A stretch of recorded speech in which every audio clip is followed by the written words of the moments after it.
নমস্কার বন্ধুরা, আজকে চলে এসেছি আমার চ্যানেল বঙ্গজয়তে তোমাদের জন্য অনেক খেলার খবর নিয়ে। মোহনবাগান কেরালা ব্লাস্টার্সের আইএসএল ম্যাচের খবর, আই লিগ শীর্ষে মোহামেডান, এছাড়া ইস্টবেঙ্গলে আসতে চলেছে নতুন বিদেশি ফুটবলার, সে কে সব জানার আগে অবশ্যই আমার চ্যানেলকে লাইক শেয়ার আর সাবস্ক্রাইব করো। তোমরা যত বেশি লাইক শেয়ার সাবস্ক্রাইব করবে আমি তত তোমাদের জন্য ভালো ফুটবলের খবর বানাতে পারবো। আজ মোহনবাগান মুখোমুখি হয়েছিল কেরালার মাঠে কেরালা ব্লাস্টার্সের সামনে, যেটা একটা কঠিন ম্যাচ ছিল, কিন্তু মোহনবাগানের দুরন্ত গতিকে আটকায় কার সাধ্য। এই মুহূর্তে মোহনবাগান যা ফর্মে আছে, সত্যি কথা মোহনবাগানকে মনে হচ্ছে আটকানোর মতন ভারতবর্ষে কোনো টিম নেই। আজকেও কেরালার সাথে কিন্তু ম্যাচটি তুল্যমূল্য লড়াই হয়েছে এবং এই লড়াইয়ের পরে কিন্তু মোহনবাগান জিতে গেছে হাবাসের তীক্ষ্ণ বুদ্ধিতে। ম্যাচের প্রথমার্ধে মোহনবাগান 1 গোলে এগিয়ে যায়। খেলা কিন্তু দুরন্ত গতিতে খেলা হচ্ছিল, কখনো মোহনবাগান আক্রমণ করছিল তো কখনো কেরালা ব্লাস্টার্স।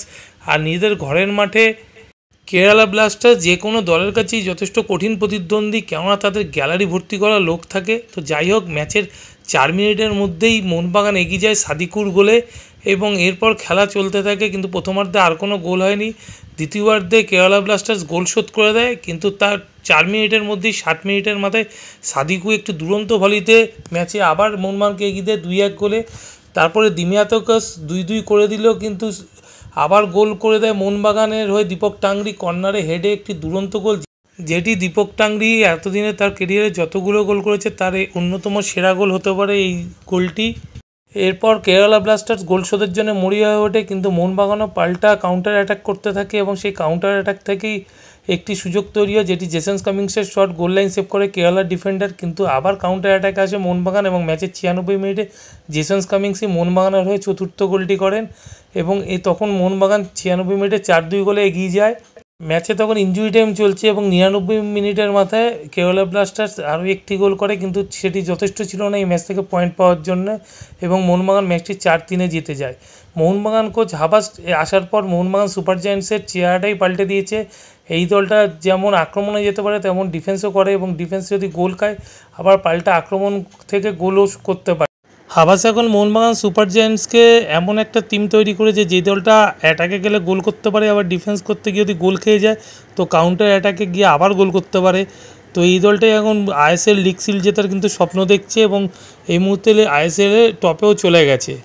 এবার আসা যাক মোহামেডান স্পোর্টিংয়ের খবরে। মোহামেডান স্পোর্টিংয়ের গতকাল আই লিগে ম্যাচ ছিল চার্চিল ব্রাদার্সের সাথে, সেই ম্যাচ নৈহাটিতে তারা 3-2 গোলে জিতেছে, তোমরা সবাই জানো।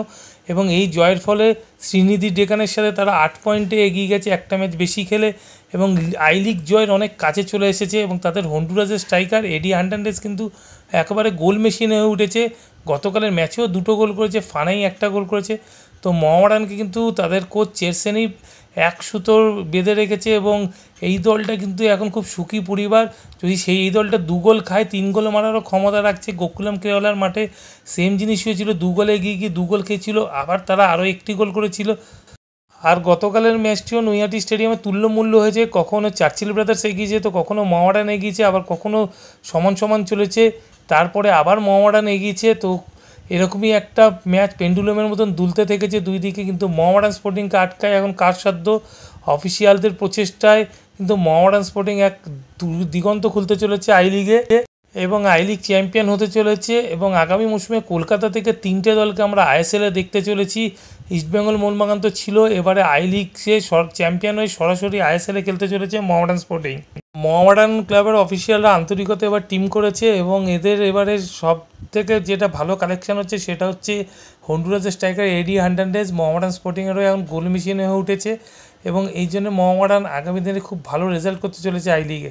তো যাই হোক, এই ছিল আজকের খবর। আবার তোমাদের সাথে নতুন খবর নিয়ে কাল দেখা হবে। Good night.